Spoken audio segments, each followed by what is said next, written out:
продовжуємо роботу нашої конференції, друга завершальна частина. І зараз до слова запрошується Адріана Міка, яка є асистент-професором соціології в Варшавському університеті. І її тема доповіді Sociological Analysis of Unintended from Systematization to Cumulative Knowledge. Adrana, the floor is yours.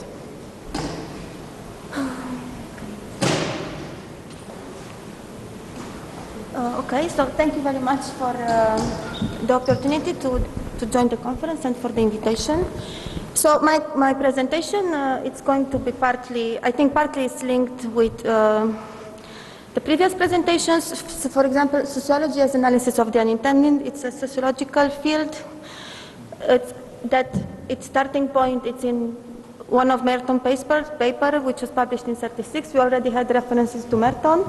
And the consequences part of the paper was already addressed by Professor Mike Weston. So it's like what I'm going to do, it's like I will try to articulate what sociology of unintended consequences stands for according to the literature review. So why am I doing this? So we have economics of unintended consequences on invisible hand, it's a quite known field. We already also have some sociological treatments, but it's not, as a field of study, it's not very, let's say, it's not institutionalized. So we have sociologists, major sociologists like Giddens, Merton, Alejandro Portes, who deal with unintended consequences, but the field as such has not yet been articulated. So this is why I have the subtitle, From Systematization to Cumulative Knowledge. So I'm working on a book for several years now, and the aim of the book is to show that this field is already systematized individually by various sociologists, but what is lacking is like cumulative knowledge. So cumulative knowledge that this sociology of unintended consequences exists. And what I'm going to do now, it's like an outline of my main ideas, and I want to give you an idea what sociology of unintended consequences stands for and what are the main, there are three analytical frames in this sociology, so what do they stand for, and a major hypothesis at the end. So what is the outline of my presentation? I want to present what is the sociological study of unintended consequences. There are some main characteristics of this sociology of unintended consequences. For example, there are some major hypotheses that appear from time to time that the unintended consequences and the paradoxes is like should be the main focus of sociology, that this is a topic that is not yet systematized. So I want to show what are the characteristics of this incipient sociological field, but also what are the main biases or dangers facing the sociologists. The second, I want to show that there are three main categories of sociologists of unintended consequences and in what way they systematized this topic. And the third point, cumulative knowledge. Well, this is my hypothesis that there is systematization in this field, but what is lacking is cumulative knowledge. Why is this, I think, an important hypothesis? Because, for example, the way sociologists usually approach a topic of study is that at some point they show it's a systematic inquiry, so what they are doing. So if you look at various, for example, Alejandro Portes, a major economic sociologist, he shows that unintended consequences is one of the three main meta-assumptions of new economic sociology, but the subtitle of his book, it's Economic Sociology as Systematic Inquiry. And this idea that what sociologists are doing, I mean theoreticians, is that they systematize. I want a bit to change it and to show that maybe the focus should be just to build cumulative knowledge and to see in what way others have systematized the field, and not just to have this impulse to systematize all the time. And this is the problem with this field, that what is lacking is cumulative knowledge and not systematization. So what is sociology as analysis of the unintended? I'm using this sketchwork because Alejandro Portes, in his presidential address to American Sociological Association, he had a paper in '99, and the title of the paper was Sociology as Analysis of the Unexpected, the Hidden Abode. But what am I doing? I come to the field of unintended because this is the main the bigger sister of the sociology of unexpected. So I'm calling it sociology as analysis of the unintended. So, and this is like a framework for analyzing unexpected effects, emergent effects, effects of interaction in sociology. So this unintended, it's like a large word. It can be unexpected or unanticipated or paradoxes. It depends where the sociologist situates itself. So the idea is that I'm looking at outcomes of social action or of social interaction, and the interesting case is where these outcomes are like opposite to the intention behind the social action, or like, for example, that the social actors, they are interacting, and the outcome of this interaction is like a social institution that nobody had in mind before, like in the invisible hand. So what is the characteristic of the sociology as analysis of the unintended? So first, this is what comes from the literature review. It's like this paradoxical bend. This is this idea that sociologists, they analyze the unintended consequences. I'm not calling names at this point. So the idea is that we are analyzing the unintended consequences because they are paradoxical. So the unintended consequence is paradoxical at the moment it becomes perverse. It's contrary to the initial intention. So usually sociologists who analyze this topic, they legitimize their endeavor because it's paradoxical, because it's linked with irony, because it's intriguing. So it's this inclination to study the paradoxes. The second characteristic of this field is the shift in meaning, which means that the sociology of analysis of unintended consequences, well, the starting point is 1936. This is the article of Merton, which was entitled Unanticipated Consequences of Social Action. In the 40s and in the 50s, this unanticipated it was a shift on meaning in the direction of unintended consequences, like their undesirable consequences. And for example, since I think the last 15 years, we are witnessing a shift in meaning towards unexpected. So it's like a field which is, it's stable, but it's, for example, it's fashionable. Sometimes it's unanticipated, sometimes it's unintended. And like a major, like saying it's not a problem, but usually sociologists call attention that if it's unintended, it doesn't have to be a negative consequence or undesirable. So but the latest fashion is to go in the direction of surprises and unexpected, and also to discover the positive side, like, for example, serendipity. Yeah, so you have this, again, shift in meaning in a different direction. And the third characteristic of sociology of unintended consequences is that it's linked with Robert K. Merton, because he's the sociologist it's the first sociologist who promised that he will systematize the literature. So it's not the one who invented the topic, but he said that sociologists should systematize, and he's going to do this. So he failed to give a monography, but in the 40s, in the 50s, and even later on, he had several papers, and he introduced several concepts like latent manifest function, serendipity, self-fulfilling prophecy. So he even said that he was all the time chasing this idea of unintended consequences. So if economics of unintended is linked with Adam Smith, then so this is our, like, let's say, founding father. And the fourth topic is preoccupation with lack of systematization. So it's quite common, especially if you encounter like amateurs of unintended consequences, that they think, but not only them, that this is a topic which is not systematized. So usually if you encounter a paper on unintended consequences, the idea is that this is something we should study. This is something people don't usually study. There are several reasons, but this is what this is like, it's like the unintended consequences. Sometimes it's a topic that is all the time rediscovered. Or even if it's not rediscovered, it's something that you think other authors, even if they studied it, they didn't do it properly. So it's this either lack of systematization or failure of systematization. So this is like a main hypothesis, like you introduce the topic.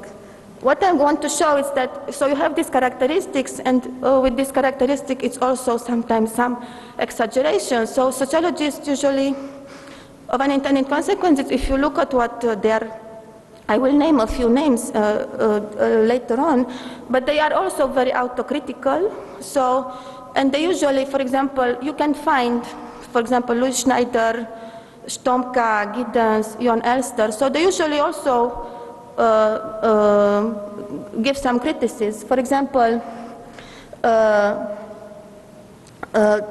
the paradoxical band, one of the problem is that, for example, yes, you might have unintended consequences of social action, and they might be paradoxical or ironical, but the problem is when the author or the sociologist claims that any social action that will lead necessarily to unintended consequences. So it's like you have this rhetoric that the unintended or the perverse effect will come about. So it's like there is this problem that you go into a trap of dialectics and of determinism. The shift in meaning is that, for example, if you interpret that unintended means negative consequences, that your paper ends up focusing only on the undesirable consequences, or you only deal with perverse effects. You don't look at effects of social interaction. So it's quite easy, because you have a shift of meaning, a variety of meanings what unintended consequences might mean. It's quite easy to focus only on one aspect and to leave, don't to be preoccupied with another ones. What is the problem with association with the name of Merton is that quite often, so you indicate that there is this topic of unintended consequences. Merton pointed to it in the 1936, but because there is a lack of cumulative knowledge in the field, authors so the new ones don't usually refer to other names like Raymond Boudon, Jon Elster, Anthony Giddens. So they don't, the literature review starts and stops with Merton and then continues with you as the next author. So it's like, it's very short, like with the invisible hand, just to narrow the literature review to Adam Smith and to 2 or 3 other names. So this is what's happening, that you refer to Merton, but it's not because of cumulative knowledge, you don't even do the trouble of looking if this topic was really researched by other sociologists. And this is, you have preoccupation with lack of systematization, and this might lead to fracasomania. Fracasomania, it's like mania of failure. It might lead that nobody was researching unintended consequences, even if they were researching, they were doing it badly. So I'm going to systematize it, and like every new sociologist is doing this systematization all over again. So this is what fracasomania means, that sociologists they repeat this systematization, but they don't build the cumulative knowledge. So it's a field, it has characteristics, it has temptations. I want to show that we have a field beyond these preoccupations. So because what it dragged my attention, and I also felt into this trap, so like other sociologists, I'm also self-critical. So I was thinking that let's systematize this systematization of other sociologists, but how to systematize it? So I was thinking to introduce, because sociologists, especially all main sociologists, dealt with these unintended consequences. So I was thinking to make this categorization by looking at 3 types of sociologists. The first one is, there are this type of authors who started dealing with unintended consequences, and their perception was correct that there is lack of systematization.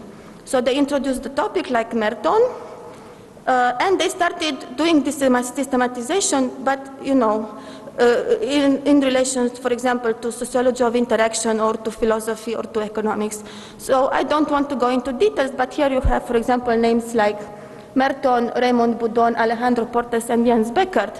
What is the main characteristic of these authors is that only Merton, for example, was looking at unintended consequences. Boudon was studying effects of social interaction. So they are around the unintended consequences, but it's actually at the beginning, it's something different. So it's emergent effects at Boudon.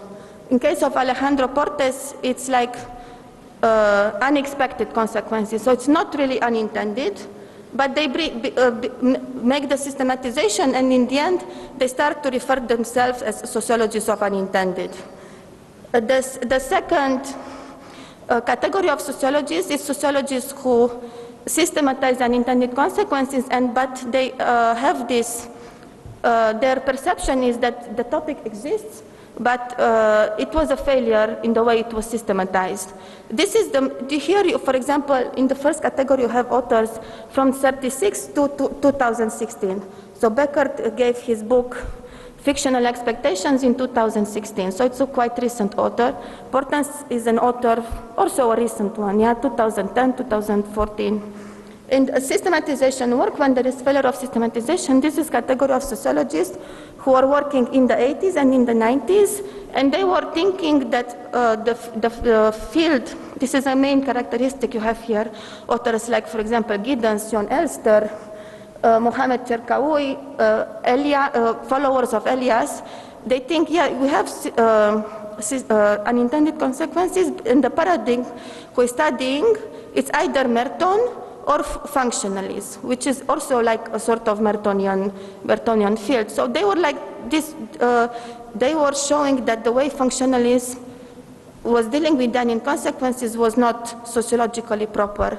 So this is where is the failure. It's the failure of functionalism.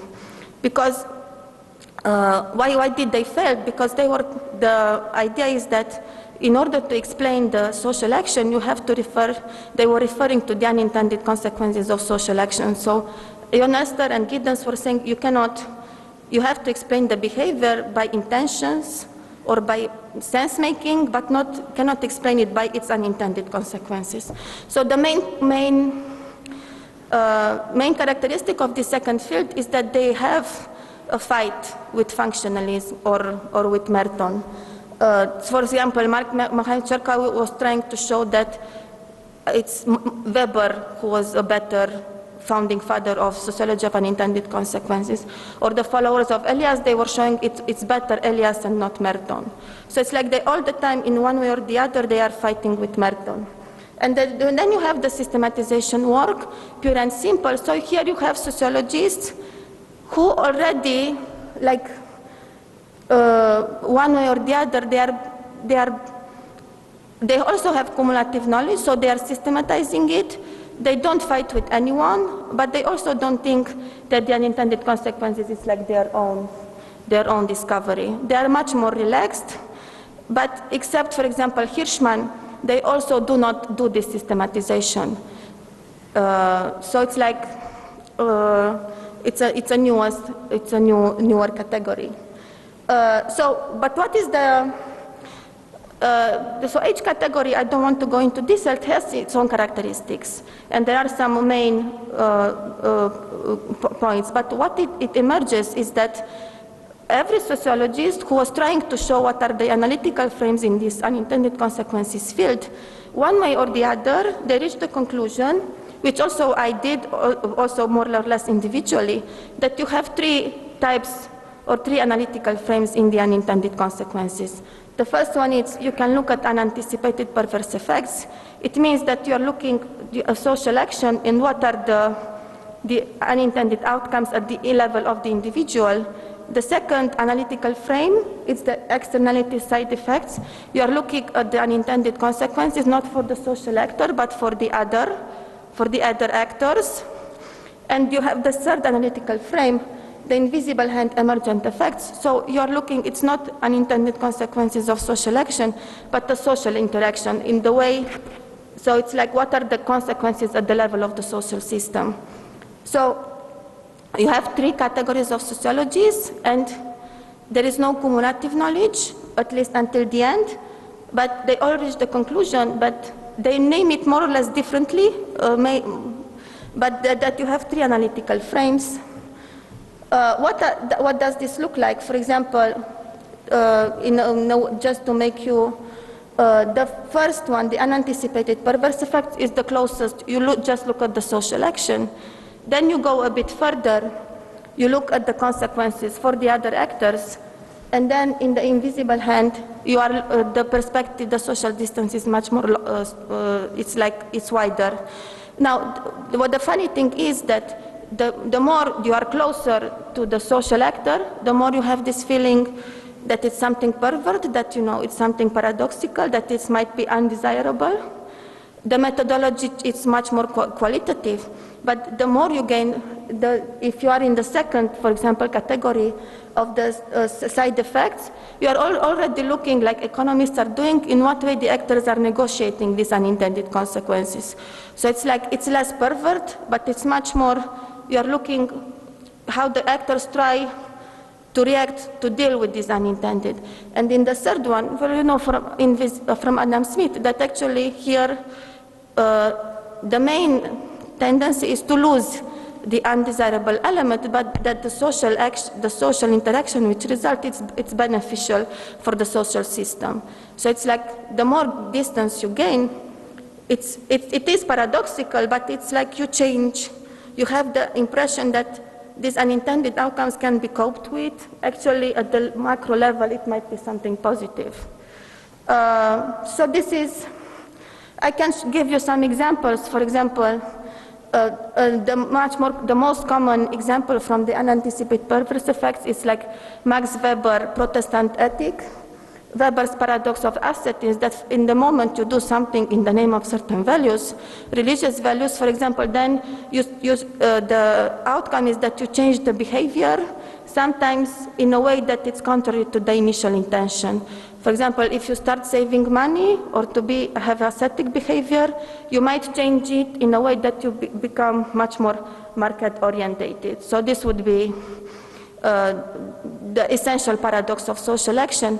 The second, for the externality side effects, here you have economic sociologists who are looking at these hot negotiations around some unintended consequences. For example, Calonne was showing how the market internalizes the side effects of the mad cow disease.